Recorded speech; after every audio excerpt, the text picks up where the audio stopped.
অবসরে স্বাগত। আপনার চ্যানেলের নামটা দেখেই বুঝতে পারছেন অবসর। তার কারণ সমস্ত কিছু কাজকর্ম বা ছোটোখাটো একটা কিছু ব্যবসা করি, সেখান থেকে অবসরের সময় অবসর পেলে কিছু ভিডিও বানাই।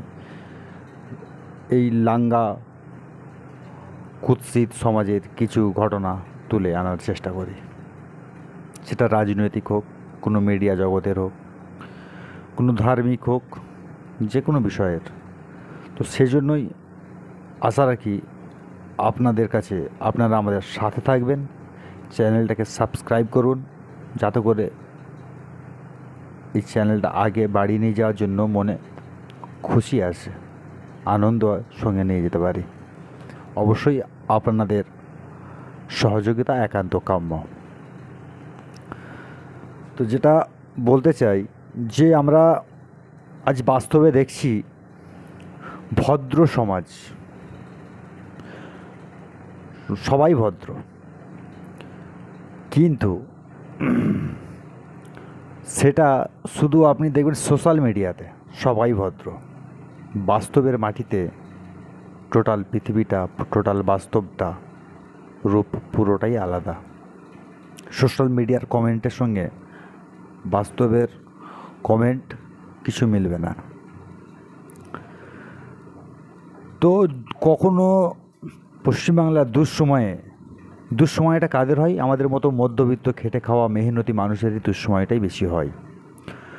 তো সেখানে আমরা দেখিনি যাদিকে আমরা ভদ্র মুখোশ পরা কিছু বাঙালি লোক বসে আছে, যাদিকে আমরা ভদ্র বলে আখ্যায়িত করে ভদ্র চেয়ারে আমরা বসিয়েছি, তারা নিপীড়িত শোষিত মানুষের হয়ে কথা বলার জন্য বা আন্দোলন করার জন্য কোনো রকম উৎসাহ দেখায়নি। তো এখানে বলতে গেলে বলতে হয় আমাদের সাধারণ জনগণের কথা, মানে একটা খুব খারাপ ভাষাতেই বলতে হয় যে আমরা খুব বড় চুতিয়া, মাথা মোটা। আমরা তাদেরকে সেলিব্রিটি বানাই, তাদের মিছিলে, তাদের জনসভায়, তাদের আবির্ভাবে আমরা হো হো করে হাততালি মারি, আর টিকিট কেটে তাদের আসনে আমরা তাদেরকে দেখতে চলে যাই। কিন্তু কখনো একবারও আমাদের মনে হয়নি যে তারা আমাদের জন্য মুখ খুলেনি, অথচ তা আমরা কার সিগনেচার মানে অটোগ্রাফ, যেটা বলি আবার অটোগ্রাফ নিচ্ছি। কিন্তু কখনো আপনি বলুন তো, যারা অটোগ্রাফ নিয়েছেন, যে যার নিয়েছেন, কেউ এসেছে একটা আন্দোলন করবার কোনো প্রেক্ষাপটে সামনের সারিতে দাঁড়িয়েছে? না, কেউ দাঁড়ায়নি। তার কারণ দাঁড়াবে কেন? আমাদের জনগণকে পেয়েছে একটা মাথা মোটা।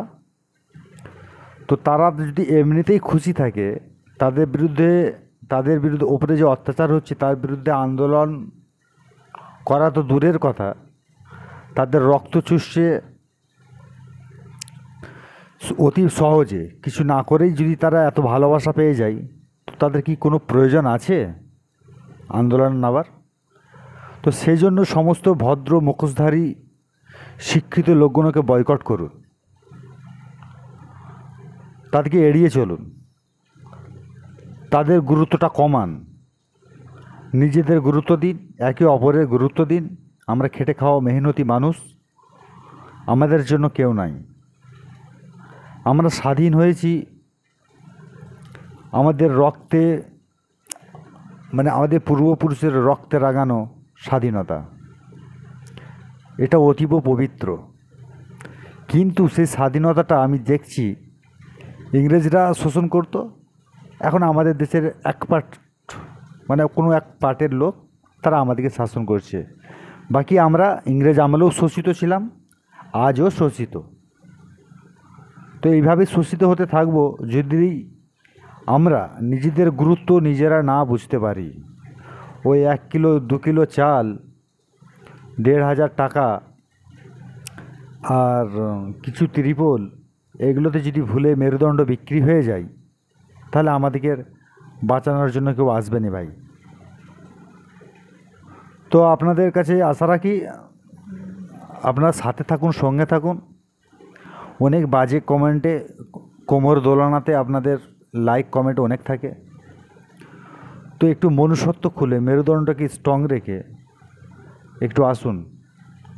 ভালো ভালো যেন সমাজের কথা তুলে ধরা হয় সেগুলোকে সাবস্ক্রাইব করুন। এতে করে মনোবল বাড়বে, যে মনে হবে হ্যাঁ কেউ শুনছে। যদিও ভদ্রের পাঠ অনেক কমে গেছে, তবুও তার মধ্যে দেখুন, সাথে থাকুন।